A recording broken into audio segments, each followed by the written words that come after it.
میں اس صحابی کی بات کر رہا ہوں جو سب سے زیادہ صحابہ کرام میں سب سے زیادہ ہنسانے والے اور شغل لگانے والے صحابی تھے، جن کا نام بھی بتا دیتا ہوں، حضرت نعمان رضی اللہ تعالی عنہ۔ حضرت نعمان ایک ایسے صحابی ہیں جو حضرت محمد صلی اللہ علیہ وسلم کے سامنے بھی ایسے ایسے مذاق کرتے تھے کہ آپ صلی اللہ علیہ وسلم بھی بغیر ہنسے نہیں رہ پاتے تھے۔ ایک مرتبہ ایسے ہوا کہ حضرت ابوبکر صدیق رضی اللہ تعالی عنہ، حضرت محمد صلی اللہ علیہ وسلم اور کچھ صحابہ کرام اور بھی کہیں جا رہے تھے، تو راستے میں پڑاؤ ڈالا تو کھانے کی ذمہ واری حضرت ابوبکر صدیق رضی اللہ تعالی عنہ کے ذمے لگائی گئی کہ کھانا آپ نے تیار کرنا ہے، تو یہ آپ کے ذمے ہے۔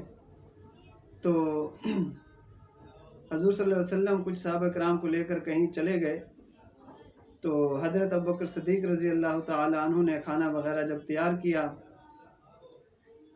تو کسی کام کی غرض سے کہیں جانا پڑا، تو ایک دوسرے صحابی کے ذمے یہ لگایا کہ آپ نے یہ سالن اور روٹی وغیرہ کا خیال کرنا ہے، یہ آپ کی نگرانی میں ہے، میں واپس آؤں گا تو اس کے بعد انشاءاللہ جب سب آ جائیں گے تو کھائیں گے۔ تو حضرت ابوبکر صدیق چونکہ چلے گئے باہر، تو ایک صحابی ہے حضرت نعمان رضی اللہ تعالیٰ جس کا میں نے تذکرہ کیا ہے، یہ جب آیا اسی صحابی کو کہا جو حضرت ابوبکر صدیق رضی اللہ تعالی عنہ نگران مقرر کر کے چلے گئے، تو ان سے کہا کہ مجھے بھوک لگی ہے، تھوڑا سا کھانا مجھے دیں تاکہ میں کچھ ناشتہ کر لوں۔ تو انہوں نے کہا کہ جی میں ایسے تو نہیں دے سکتا، حضرت ابوبکر صدیق رضی اللہ تعالی نے منع کیا ہے، لہٰذا یہ میرے ذمے ہے، وہ جب آپ واپس آئیں گے تو آپ مانگ لینا اور کھا لینا۔ تو کافی اصرار پر جب انہوں نے کھانا نہ دیا تو انہوں نے بھی کہا کہ دیکھ لیں، پھر میں بھی پھر ایسے کروں گا کہ پھر تم بھی یاد رکھو گے۔ تو صحابی نے تو کچھ نہ سمجھا اور بات ادھر ادھر گئی۔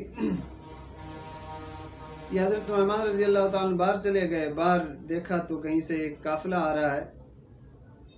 قافلہ جب پہنچا تو انہیں ملا اور کہا کہ یار میں نے ایک غلام بیچنا ہے، ویسے تو 1000 کا ہے لیکن میں مجبوری کی وجہ سے بیچنا چاہ رہا ہوں، مجھے 500 بھی اگر آپ دے دیں گے تو میں وہ غلام آپ کو دے دوں گا۔ تو قافلے والے نے کہا کہ ہمیں تو غلام کی ضرورت ہے، ہم نے لینا ہے، 500 ہم سے لے لیں اور غلام ہمیں دے دیں۔ تو حضرت نعمان رضی اللہ تعالی نے جب یہ بات کہی تو انہوں نے کہا کہ ٹھیک ہے دے دو ہمیں غلام۔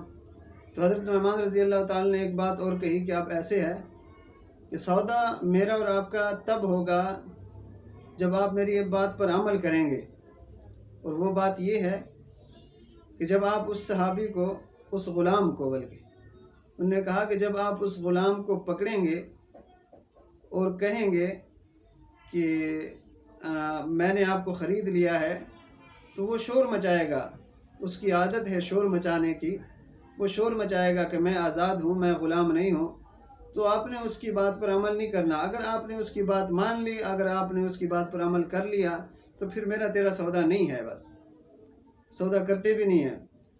تو یہ شرط ہے کہ آپ نے اس کی باتوں کو نظر انداز کرنا ہے، اس کی بات کو نہیں ماننا، اس کی عادت ہے اس طرح کہنے کی۔ انہوں نے کہا ٹھیک ہے جی۔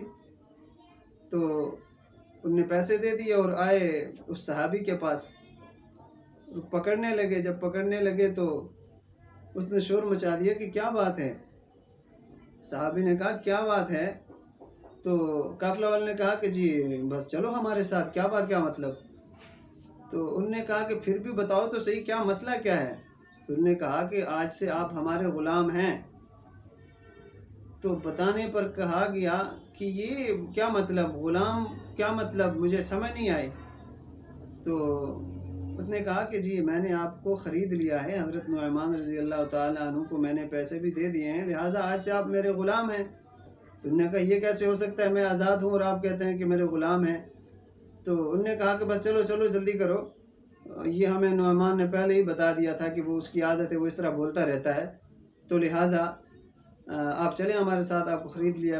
حالانکہ انہیں مثلاً پکڑا اور وہ لے گئے۔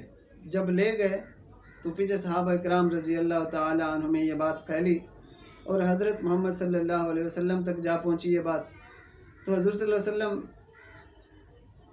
کو جب پتہ چلا، یہاں تک کہ صحابہ کرام کو بلوایا اور ان کے پیچھے بھیجا اور وہ پیسے دیے کہ جاؤ ان سے یہ پیسے، انہیں کہو یہ پیسے لے لو اور یہ تو آزاد ہے اور اسے آزاد کروا لاؤ۔ کہتے ہیں جب انہیں واپس لائے تو حضور صلی اللہ علیہ وسلم نے جب اس سے پوچھا، اس حضرت نعمان رضی اللہ تعالیٰ عنہ سے کہ آپ نے یہ کیا کیا، کیوں کیا؟ تو حضرت نعمان رضی اللہ تعالیٰ نے بتایا کہ جی میں کھانا مانگ رہا تھا، بھوک لگی تھی، انہیں ایسے نہیں کیا، کھانا نہیں دیا مجھے، تو مجھے ایسے کرنا پڑا۔ تو بتاتے ہیں کہ حضرت محمد صلی اللہ علیہ وسلم، حضور صلی اللہ علیہ وسلم اتنا ہنسے کہ اپنا صافہ مبارک جو ہے، کپڑا جو ہے نا منہ پہ رکھ کے ہنستے رہے۔ اس کے بعد جب بھی حضرت نعمان رضی اللہ تعالیٰ عنہ کو دیکھتے تب بھی ہنستے، اور اس دوسرے صحابی کو دیکھے تب بھی ہنستے۔ تو حضرت نعمان رضی اللہ تعالیٰ عنہ کے بہت سے ایسے واقعات